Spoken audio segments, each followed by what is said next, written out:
11,319.20. Monday na today, guys. And ngayon ko palang makuhaul itong mga napamili namin sa Landmark. Punta kami ni Daddy ngayon sa Trinoma and sa SNR.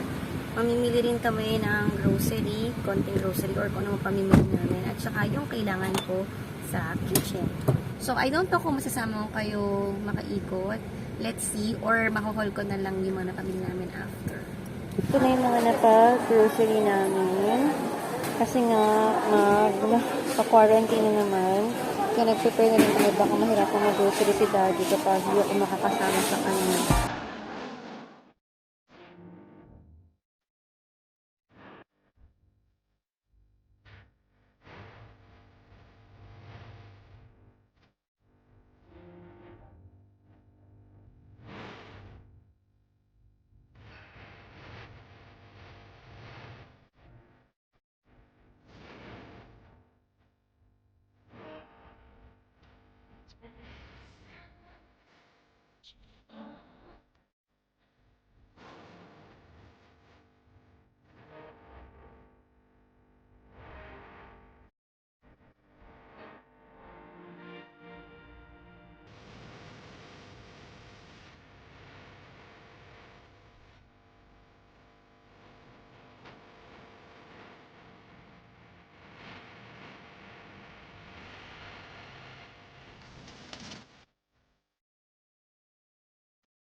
Monday na today, guys. And ngayon ko palang makuhaul itong mga napamili namin sa Landmark.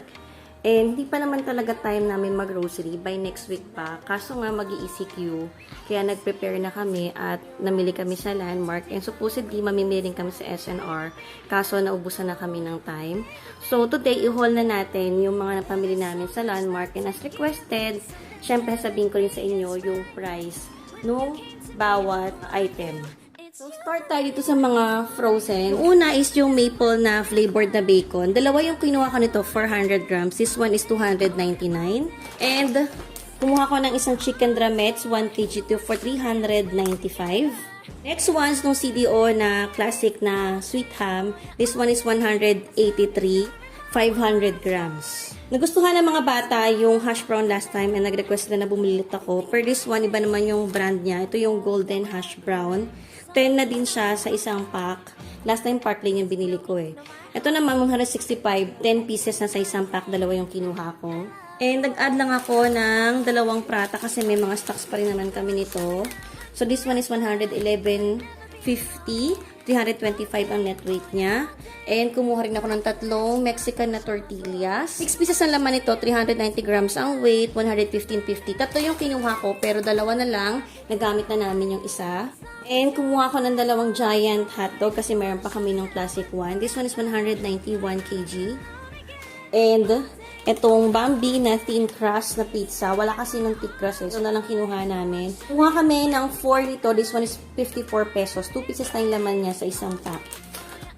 And syempre itong top Tori Burger with classic mayo. Kumuha kami ng dalawa, 450 grams. Kumuha rin kami ng top torikatsu.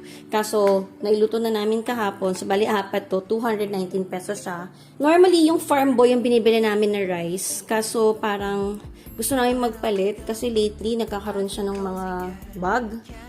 Yung mga kuto ng rice. Ito yung unang binibili namin dati. Mas mahal to, 816.90 ang 10 kg. So, nasa 81 per kg, diba? Yung Farm Boy, nasa 565 lang ang 10 kg.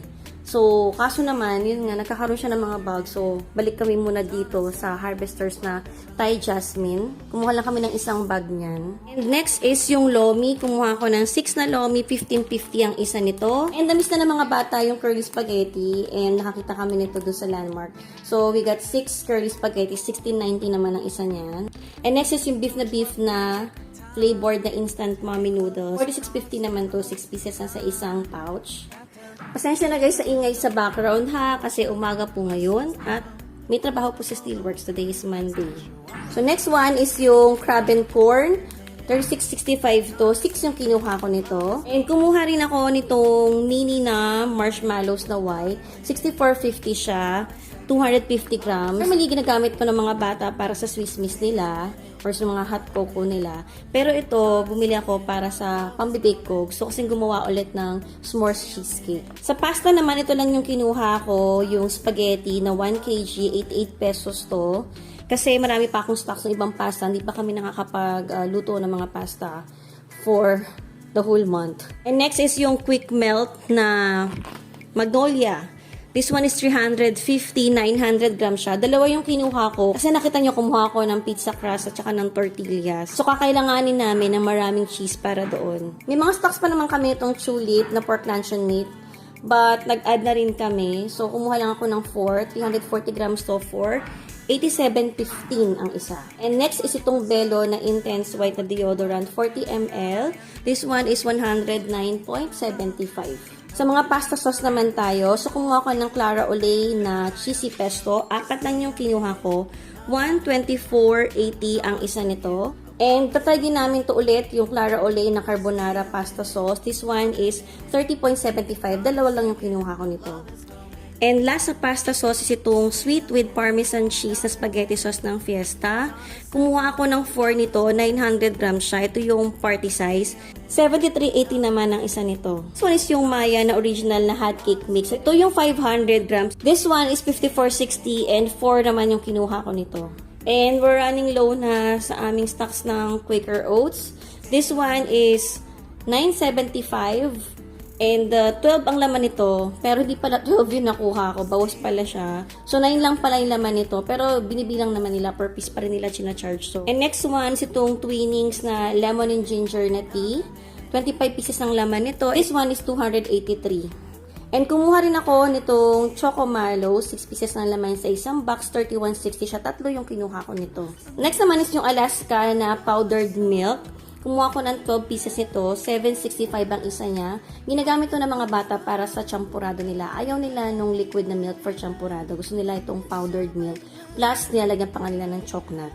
Nakikita ko lang tong Nescafe na Cafe Creations. So, magta-try lang kami ni Daddy itong caramel latte. 10 pesos ang isa nito. Dalawa lang yung kinuha ko. And wala na akong stocks itong Anchor na unsalted butter. Ito yung ginagamit ko for baking. So, kumuha lang ako ng dalawa. And 149 siya. And hindi ito mawawala sa grocery namin itong Yakult. 45 ang isang pouch nito. 5 ang laman nito sa isang pack. And kumuha ko ng 4 na packs. And next is yung Right and Light na no sugar, no carbs, no calories. And ang flavor na kinuha naman namin this time is yung peach. And yung isa naman is lemon and lime. 21 pesos ang isa nito. Tag 6 yung kinuha ko.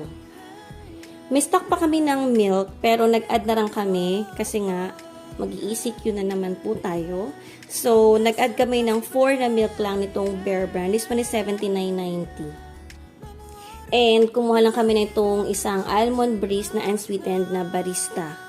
Ito yung ginagamit ni Daddy para sa mga coffee niya. Ito rin ginagamit ko. And yung favorite na drinks ni Bunso, yung Four Seasons. Kumuha ko ng 2 lang nito ngayon. And hindi mawawala tong tip ko, broccoli, kasi pinipair ko yan with my Timmy blends. So, kumuha ko ng 4 nito. This one is 123.15 naman ang isa. And we got Calbee Honey Butter. This one is 89.25. Ito yung 170 grams. 2 yung kinuha ko nito. Kumuha ulit ako nitong want na senbei. Kasi gusto talaga namin lahat to. Ay, hindi. Gusto namin to nila Daddy tsaka ni Bunso. This one is 520 grams and 231 siya. And syempre, kumuha rin kami ng 1 pant na Shelly Senbei. 231 din to, yung ganitong 520 grams na pack. Next is itong Meiji na Hello Panda. 24 packets ng laman nito, 35 grams each. And this one is 349.50. Gustong-gustong snack ng mga bata to. Yung isa sa mga laging hiling ni Bunso na binibili dapat namin pag nag-grocery kami. Yung Seleco na seaweed sushi roll, 8 pieces yung laman niya, 145, and dalawa yung binili ko niyan.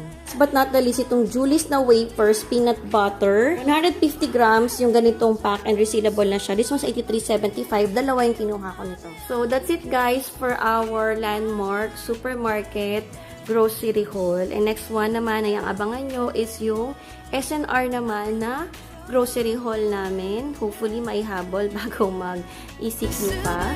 If you like this video, don't forget to like, share, and subscribe if you haven't yet. Thank you so much for watching. See you in my next vlog. God bless.